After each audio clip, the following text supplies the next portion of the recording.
अस्सलाम वालेकुम, कैसे हैं सब? यकीनन खैरियत से होंगे। मैं भी खैरियत से अल्हम्दुलिल्लाह। अभी अब सुबह का टाइम है और देख रहे हैं कि कितना प्यारा मौसम हो रहा है, क्योंकि यूके में बहुत सी जगह पे काफ़ी ज़्यादा स्नो हुई है, लेकिन हमारे एरिया में अभी तक स्नो नहीं हुई इतनी।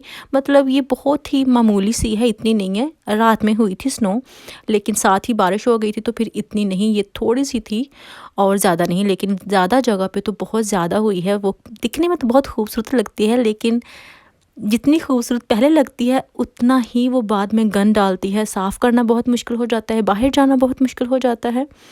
तो अभी मैं बनाने लगी थी नाश्ता। आज नाश्ते में पैनकेक बनाने लगी थी बहुत ही देर बाद। उसके लिए मैंने 1 कप मैदा लिया है और उसमें 2 मैंने चम्मच शुगर के ऐड किए हैं, थोड़ा सा मैंने नमक ऐड किया है। मैं इसमें बेकिंग पाउडर ऐड नहीं करती। बहुत से लोग जो है बेकिंग पाउडर ऐड करते हैं, लेकिन मैं नहीं करती। उसके बाद मैंने 1 एग लिया है और इसको तोड़ने की नाकाम कोशिश कर रही हूँ, जो कि नहीं ठीक से टूटता मुझसे। इसको अच्छे से फैंटी लगानी है और फिर इसमें दूध ऐड करना है। मैं जितना मैदा लेती हूँ उतना ही दूध ऐड करती हूँ। मतलब 1 कप मैंने मैदा लिया है और 1 ही कप मैंने दूध ऐड करना है। अगर आपने 2 कप मैदा लेना है, ज़्यादा फैमिली के बनाने हैं, तो फिर आप एग भी 2 ऐड करेंगे और दूध भी आप 2 कप लेंगे। अभी जो अंडा था उसको भी मैंने दूध में मिक्स कर लिया और इसको अच्छे से मिक्स कर लेना है और फिर इसको जो मैदे वाला हमारा है उसमें डाल देना है। जो सारी सूखी चीज़ें हैं, मतलब शुगर है, उसमें सॉल्ट है और मैदा है, इसमें डाल के इसको अच्छे से मिक्स कर लेना है और ऐसे बनाने हैं। पैनकेक मैं तब बनाती थी जब हस्बैंड जो है जॉब पे जाते थे, लेकिन अभी घर होते हैं तो फिर अभी ये दिल करता है कि थोड़ा सा हैवी जो है ब्रेकफास्ट हो जाए, क्योंकि हस्बैंड अभी ये कहते हैं कि जब मैं जॉब पे जाता था तो बहुत हल्का फुल्का सा वही इंग्लिश था, जो नाश्ता वही करते थे और वहाँ जाके भी फिर ज़्यादा लंच जो है उन्होंने वहीं से करना होता था। तो कहते अभी जब तक मैं घर हूँ ना, मुझे फुल देसी माहौल आपने देना है। मतलब देसी सा खाना बनाना है, देसी सा लंच होना चाहिए और देसी सा ही हमारा जो डिनर है वो होना चाहिए। इसलिए आपने अक्सर देखा होगा कि ज़्यादातर मेरे जो नाश्ते होते हैं वो हैवी होते हैं, इसी वजह से। क्योंकि मेरा ये दिल है कि चलें इसी बहाने हस्बैंड को थोड़ी डिफरेंट जो वैरायटी है वो दे सकूं और ख़ुद भी ट्राई कर लूँ। लेकिन अभी मुझे लग रहा है कि हम जो नाश्ता इतने हैवी कर करके काफ़ी मोटे हो रहे हैं और हमें फिर से वही जो इंग्लिश नाश्ते हैं उन पर आना पड़ेगा, क्योंकि थोड़े हल्के फुल्के होते हैं तो ये ज़्यादा ठीक रहते हैं।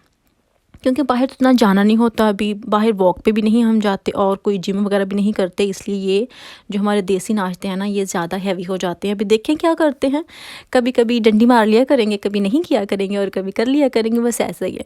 अभी मैंने पैन को थोड़ा सा ग्रीस कर लिया था, उस पर मैंने जो डूंगा होता है, पौआ भी कहते हैं, डूंगा भी कहते हैं पंजाबी में, मुझे नहीं पता आप क्या कहते होंगे, लेकिन उससे जो चाय वाला होता है मैंने जो पैन के ऊपर इस तरह से इसको ज़रा बना लिया है। ये जो पैनकेक बनाते हैं ना, ये मुझे सेम वैसे लगते हैं जैसे पाकिस्तान में पूड़े होते हैं, गांव में बनाते हैं जब बारिश वगैरह होती थी। मुझे इनका ज़्यादातर टेस्ट वैसे ही लगता है। और इनको रेडी करने के बाद मैं थोड़ा सा इसके ऊपर जो है हनी लगा लेती हूँ और रोल करके फिर मैं बेटे को भी दे देती हूँ और ख़ुद भी अगर बेटे ने प्लेन लेना हो तो उनसे प्लेन दे देती हूँ और अपने लिए हनी वगैरह भी लगा लेती हूँ। और बेटा जो है वो हनी नहीं लेता वैसे, मतलब दूध में शुगर भी नहीं ऐड करके देती और ना ही कुछ मीठा ऐड करके देती हूँ। अगर मैं दूध में भी उसको डाल के दूँ तो फिर वो उसने दूध नहीं पीना होता। तो फिर मेरा ये दिल होता है कि सर्दी है और सर्दी में थोड़ा बहुत हनी जो है वो लेना चाहिए बच्चों को। इसलिए मैं जो भी कोई ऐसी चीज़ बनाऊँ तो उसके ऊपर मैं बेटे को थोड़ा सा हनी ज़रूर लगा के देती हूँ। जैसे कभी कभी मैं ब्रेड जो है उसको हल्का सा टोस्ट करती हूँ और उसके ऊपर हनी भी थोड़ा सा लगा के दे देती हूँ कि चलिए इस तरह से ब्रेड भी खा लेगा और जो हनी है वो भी साथ साथ थोड़ा सा ले लेगा, अच्छा होता है। लेकिन बेटी जो है वो मीठी चीज़ बिल्कुल लाइक नहीं करती, खाती नहीं है कुछ भी, तो वो ऐसी कोई भी चीज़ नहीं लेती, ना ही ब्रेड के साथ, ना ही पैनकेक के साथ और ना ही कोई और मीठी चीज़ लाइक करती है। और जो मर्ज़ी दे दें उसे, मतलब सॉल्ट ही दे दें कुछ भी, तो बहुत मज़े से खाएगी। और अभी आज फिर से मैं चाय बना रही हूँ और अभी मेरा दिल है कि मैंने भी चाय पे लग जाना है डट के, मैंने भी चाय ट्राई करनी है, मतलब पक्का पक्का हो जाना है चाय के पीछे, क्योंकि हस्बैंड को पसंद है। जब मैं बनाती हूँ तो बहुत खुश होते हैं, तो फिर मैं कहती हूँ कि मैं एक बंदे की क्या बनाऊँ, तो दोनों की बनाना शुरू कर देती हूँ। इसलिए फिर मैं ये करती हूँ कि ज़रा पानी 1 कप ऐड करती हूँ और 1 ही कप जो है वो दूध ऐड करती हूँ। थोड़ा ज़्यादा ही उसको ज़रा घुमाना होता है, ज़्यादा उसको चक्कर देना होता है, तो फिर थोड़ा सा जो पतला सा उसका पन होता है ना वो ख़त्म हो जाता है, थोड़ा थिक हो जाता है। तो मुझे जो थिक दूध रहता है ना वो ज़्यादा अच्छा लगता है। जो पतला पतला जैसे चाय होती है, 1-2 स्पून पता नहीं उसमें मिल्क ऐड करते हैं, वो कैसे पीते हैं वो मैं बिल्कुल नहीं पी सकती। इसलिए मेरा ये होता है कि जो दूध है वो ज़्यादा होना चाहिए। अभी मैंने लास्ट वीडियो में जब बर्गर बनाए थे, सॉरी कबाब बनाए थे, चपली कबाब, उसमें मुझे कुछ कमेंट्स आए थे कि आपने कहाँ से लिया है जो बर्गर प्रेस है। तो ये ऑनलाइन आप ऑर्डर कर सकते हैं, अमेज़न से भी ले सकते हैं, ईबे से भी ले सकते हैं।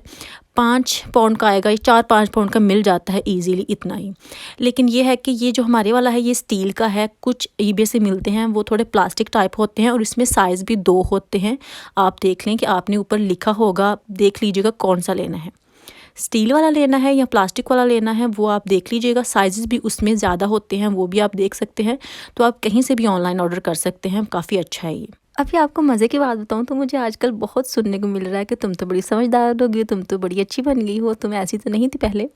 तो कोई भी पहले ऐसा नहीं होता, शादी से पहले मैंने कभी काम किया ही नहीं था घर में। सच यकीन माने आप, मैंने कभी भी काम नहीं किया था। हाँ, सारे काम मैंने सीखे ज़रूर थे, जो भी करते हैं मैंने बहुत ही काम सीखे हैं, आपको मैं बता नहीं सकती।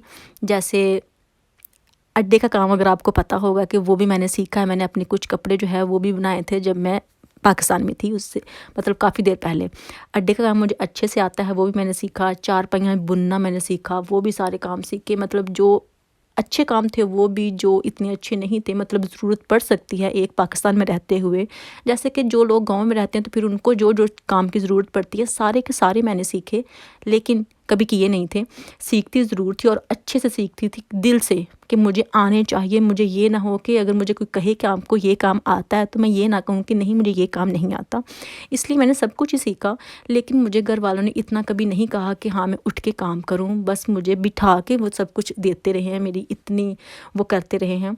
जब मैं यहाँ आई, मतलब यहाँ आने के बाद क्या, हर एक लड़की के साथ शायद ऐसा ही होता है, शादी के बाद फिर उसके ऊपर जो है ज़िम्मेदारियाँ बढ़ जाती हैं, उसको काम भी करना पड़ते हैं, सब कुछ देखना पड़ता है और समझदारी भी फिर वक्त के साथ साथ आ ही जाती है। जितना बचपना मुझ में था, मुझे नहीं लगता था कि मैं भी कभी थोड़ा समझदार हो सकूँगी कुछ ऐसा, लेकिन हालात और वक़्त सब कुछ ही इंसान को सिखा देता है। जैसे शादी होती है थोड़ा-सा इंसान जो है मैच्योर होता है, उसके बाद जब बच्चे होते हैं तो मुझे लगता है ज़्यादा ही मैच्योर हो जाता है। कभी-कभी होता है ऐसे कि बच्चे तंग करते हैं तो बंदा थोड़ा-सा डिस्टर्ब हो जाता है, लेकिन ये नहीं है कि फिर बच्चे भी सँभालता है, घर भी सँभालता है, सारे काम इतने हम लगन से करते रहते हैं और दिन ऐसे गुज़र जाता है। जो गाँव में ओल्ड लेडीज़ होती हैं ना, वो भी काफ़ी इस तरह की चीज़ें बनाती हैं और मैं अपनी रही नानों के पास हूँ, मेरे नानों ने भी बहुत चीज़ें इस तरह की बनाई हैं। जैसे जो हैंड फ़ैन होते हैं वो भी मैंने बनाए, क्योंकि नानों को देख-देख के इस तरह की नानों और भी बहुत से काम करती थी। जैसे कि चारपाई के ऊपर एक बिछाने के लिए चीज़ होती है जिसको दरी कहते हैं हम, वो नानों ने बहुत बनानी होती। तो मेरा बहुत दिल था कि ये कितनी अच्छी लगती हैं। आजकल वैसे रुग हैं जो मिल रही हैं और काफ़ी एक्सपेंसिव होते हैं, तो वो फिर मैं नानों से कहती थी कि आप मुझे भी सिखाएं, मैंने भी ये सीखना है। तो फिर मैंने वो भी सीखा और इसी तरह के मैंने बहुत से काम और सीखे।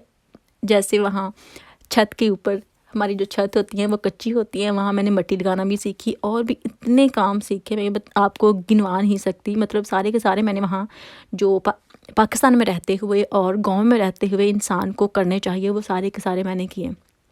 लेकिन फिर वही बात कि मैंने घर में कभी नहीं किए थे, बस वो तो एक शौक में कर लिए थे, मतलब सीख लिए थे शौक में। कोई इतनी ये नहीं था कि मुझे कोई मजबूरी थी मैंने किए।